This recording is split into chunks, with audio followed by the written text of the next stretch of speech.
Assalamualaikum warahmatullahi wabarakatuh. Hari ini saya bersama dengan Bupati Kabupaten Ketimur, Bapak Insinyur Haji Ismandar MT.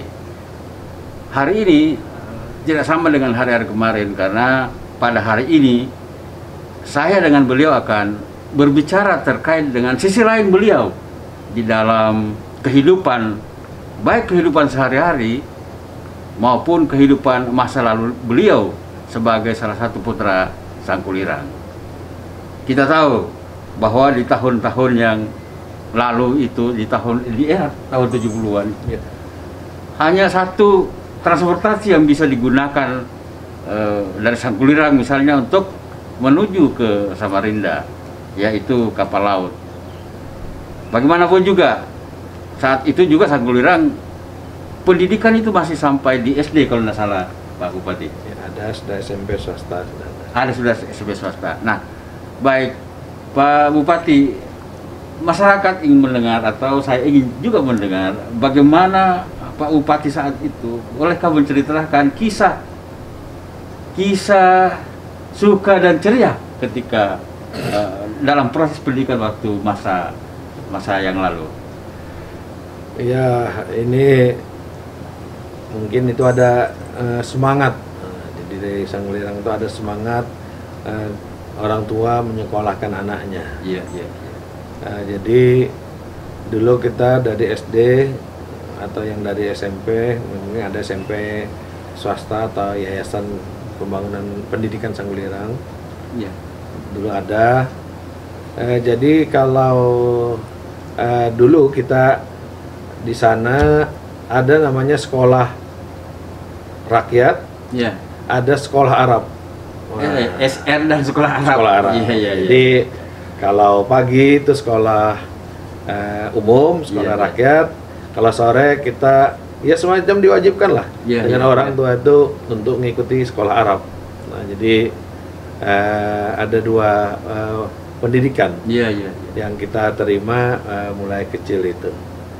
Dan memang godaan untuk terutama bagi kami yang mulai naik remaja katakan, karena dulu tahun 70-an itu dikenal dengan banjir kap.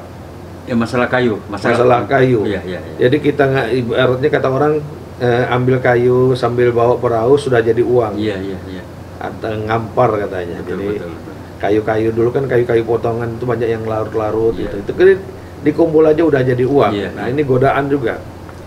Tapi karena semangat untuk belajar, jadi kami selalu SD, sekolah SMP-nya ke Samarinda. Jadi SMP Negeri 2.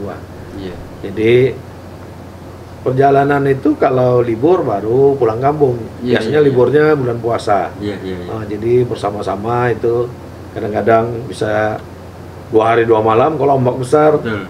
Atau di Beras Basah, di mana namanya, di Bontang. Yang sekarang Berbas, dulu belum seperti itu.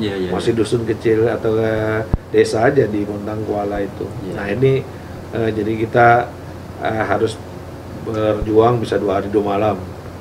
Nah, tetapi inilah semangat untuk menyekolahkan anak dan anak-anaknya yang dibangun semangatnya untuk belajar. Jadi mulai SMP, SMA kita sudah berpisah sama orang tua, harus mandiri. Nah, jadi saya selesaikan SMP-nya di Samarinda, kemudian juga SMA Negeri 1 Samarinda. Alhamdulillah, ini juga semangat. Dengan modal semangat meneruskan ke Malang untuk mengambil Fakultas Teknik. Nah, jadi saya dari jurusan teknik, menyelesaikan tahun 85 sudah selesai. Pulang ke Kaltim karena ada kesempatan untuk ikut jadi PNS. Nah, jadi karir saya 86 PNS, 87 ya 80%, 100%. Tahun 88 saya punya kesempatan untuk belajar ke International Aerospace and Earth Sciences di Belanda. Nah, jadi saya mendapatkan diploma dari sana. Jadi karena setahun lebih kemarin di sana. Tahun 89 sudah balik. Alhamdulillah Kemudian saya berkarir lama di Bapeda. Rupanya semangat belajar tuh tidak pernah surut. Betul. Ada kesempatan lagi tahun 98 untuk belajar di Gajah Mada.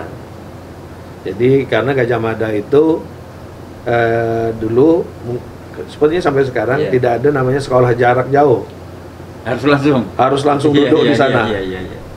Jadi saya harus kos di sana, tinggal di sana selama setahun setengah menyelesaikan S2 saya di bidang perencanaan daerah, perencanaan wilayah. Nah ini di Fakultas Teknik Arsitektur. Nah jadi karena semangat lagi belajar lagi. Nah itulah. Nah sekarang saya terbangun lagi semangat untuk belajar. S3. Ikut lagi S3.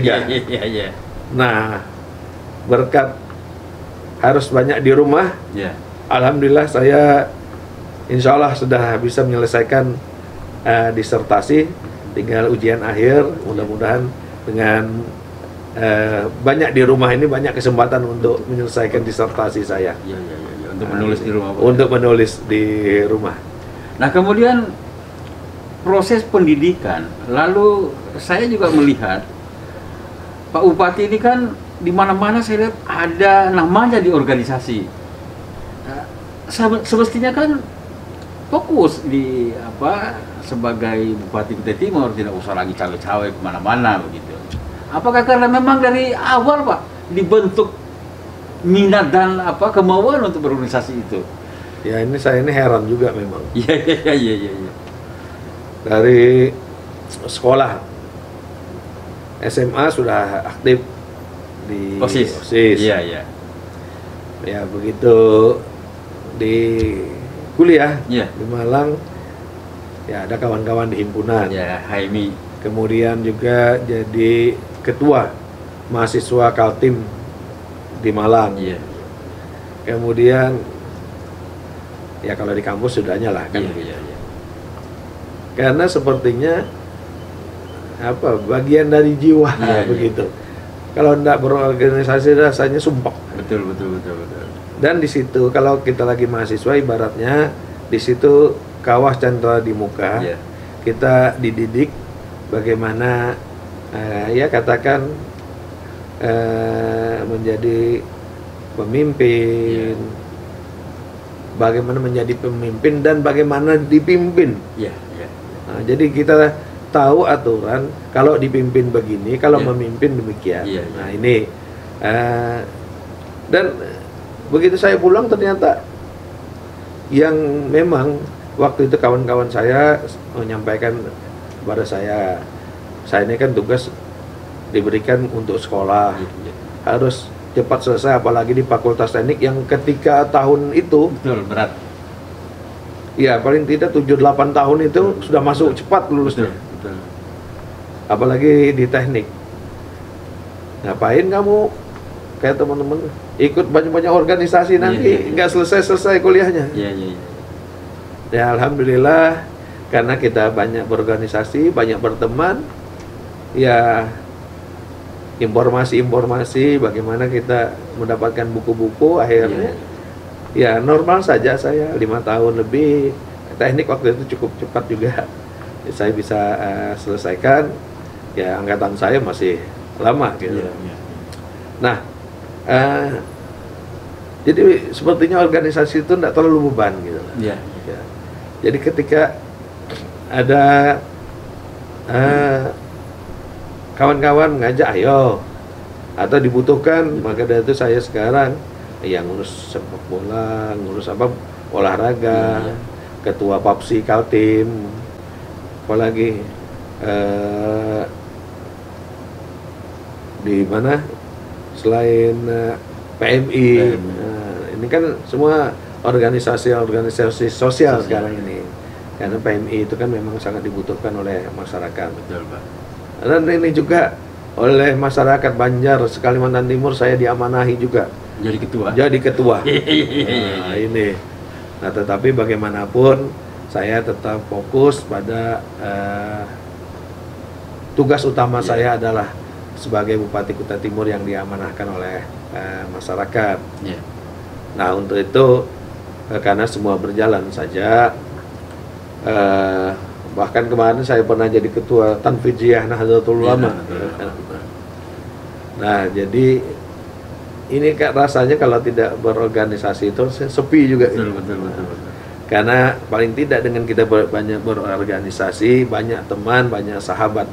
Apa juga hidup ini, rasanya kalau punya musuh itu, satu musuh itu rasanya belum bisa disamakan dengan 1000 teman. Iya. Jadi bagaimana hidup ini kita jangan cari musuh, tapi kita hidup cari kawan. Nah, karena bagaimanapun rezeki itu ada kadang-kadang dari kawan-kawan juga. Nah, itu falsafah saya.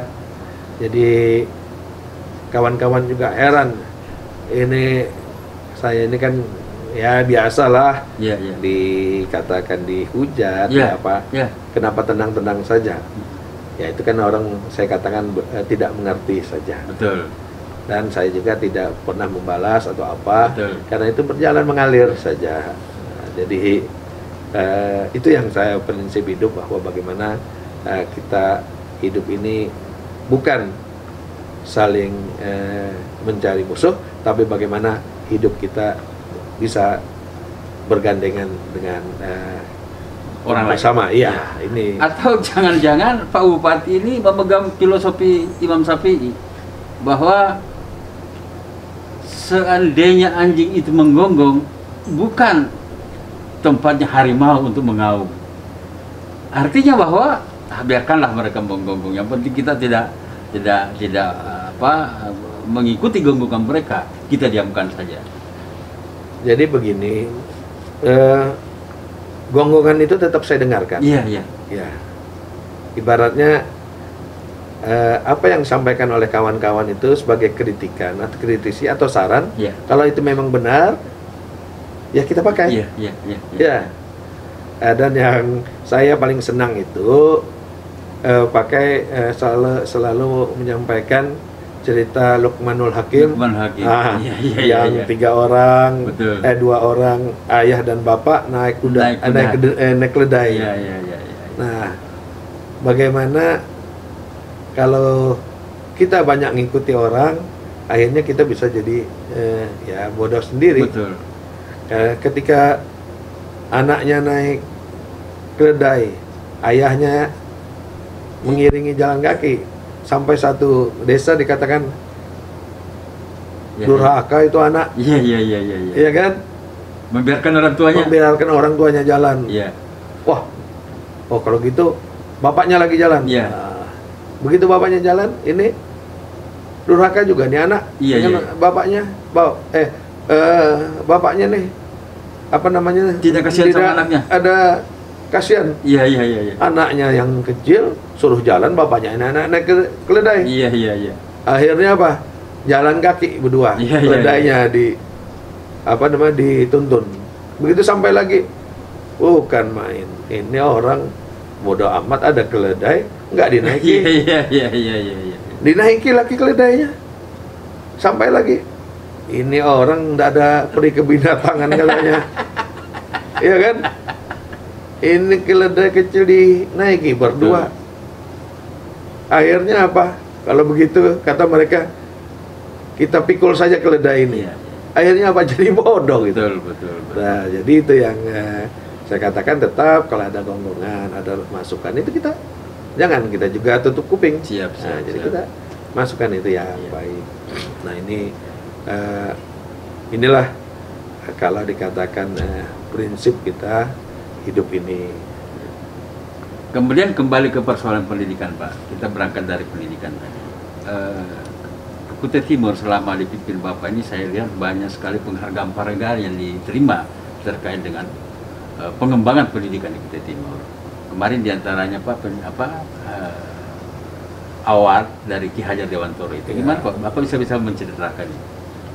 Ya, itulah upaya-upaya kita terus untuk memperhatikan di bidang pendidikan ini, artinya kepedulian dari pemerintah. Saya juga nggak tahu kapan dinilainya. Ternyata kita termasuk yang mendapatkan penghargaan Ki Hajar. Dan juga saya terima kasih kepada guru-guru kita yang terus berprestasi. Yang sebelumnya saudara Imam Ahyudi dari IPSB itu juga terpilih sebagai guru teladan secara nasional. Dan juga baru kemarin kita juga guru kita dari yayasan apa ini dekat dengan anak saya sekolah juga di situ, cucu saya sekolah. Yayasan Surga Bara, Pak? Oh, sebelumnya yang itu yang Islam ini. Oh iya. Ya, kemarin mendapatkan juara 3 nasional gurunya. Jadi inilah upaya-upaya kita, karena saya yakin bahwa dengan pendidikan itulah yaitu merubah sikap perilaku kita, kemudian juga cara berpikir kita. Dan karena apa? Karena kedepannya saya ingin juga bahwa anak-anak Kutim ini terus dapat berkembang dan maju. Kemudian Pak, bukan hanya di pendidikan umum rupanya. Kemarin saya juga melihat bahwa ada anak kita dari Sangkulura yang mendapat juara di bidang MTQ itu. Nah, kalau maka dari itu kalau kita lihat tren MTQ di kita, kan rata yang paling sering juara umum itu kan Sanggulira. Betul. Dan yang kedua itu biasanya itu dari pembinaan di sana. Iya. Nah ini memang yang saya ceritakan tadi. Jadi pendidikan mengaji, pendidikan keagamaan itu memang dari kecil diajarkan sampai sekarang. Yang sekolah Arab itu? Ya, sekolah Arab sekarang ada lagi. Jadi tetapi dia dua umum dan Arab dipelajari. Jadi lokasi yang dulu sekarang kita bangun menjadi sekolah Islam, SD Islam, yang embrionya dari sekolah Arab dulu. Saya sekali lagi mengingatkan kepada seluruh masyarakat, menghimbau bahwa kondisi kita saat ini sudah 35 orang yang terkonfirmasi. Oh, masalah COVID ya? Ya, kita sudah kalau tidak merah lagi, sudah ungu. Nah, jadi sekali lagi saya himbau, itu juga ada himbauan dari Menteri Agama, karena kita sudah kondisinya yang dianggap sudah tidak terkendali. Jadi pertama, keluar rumah memakai masker. Yang kedua, sering-sering mencuci tangan dengan sabun. Yang ketiga, jaga jarak, jangan berkerumun. Dan yang keempat, di rumah saja. Alhamdulillah, dengan di rumah ini tadi saya cerita, saya udah selesaikan itu, bisa menyelesaikan disertasi, dan alhamdulillah tahun ini insya Allah sudah doktor. Bukan itu, bisa hatam. Ini yang penting. Kalau dokter itu jalan sendiri. Kalau ini karena hatam Al-Quran maksudnya. Iya, mudah-mudahan tahun ini sudah 20-an lebih ini. Jadi karena apa? Karena selama ini sampai 2 juz, 3 juz aja nggak selesai. Paling 3 juz, 4 juz karena kesibukan. Nah, kita dulu harus safar Ramadan. Keberangkat sini, nggak sempat lagi kita. Betul. Nah, dengan kita di rumah, mari kita bersama-sama meningkatkan amaliyah Ramadan kita. Dan mudah-mudahan kita berdoa COVID ini cepat berlalu. Yang penting saya concern dulu bagaimana mengupayakan agar kita dapat melawan COVID-19 di Kutai Timur ini. Dan dalam bulan yang penuh berkah, penuh rahmat ini, mari kita bersama-sama berdoa mudah-mudahan wabah ini cepat berlalu dari bumi Kutai Timur, Indonesia, dan dunia. Amin. Oke, sekira begitu Pak Bupati. Nanti kita lanjut lagi bincang-bincang kita di waktu yang akan datang. Pemirsa, pendidikan adalah mata uang yang laku di mana-mana. Pesan Pak Bupati tadi bahwa kita memang semestinya mulai sejak dini mempunyai semangat untuk melakukan pendidikan minimal di keluarga kita sendiri.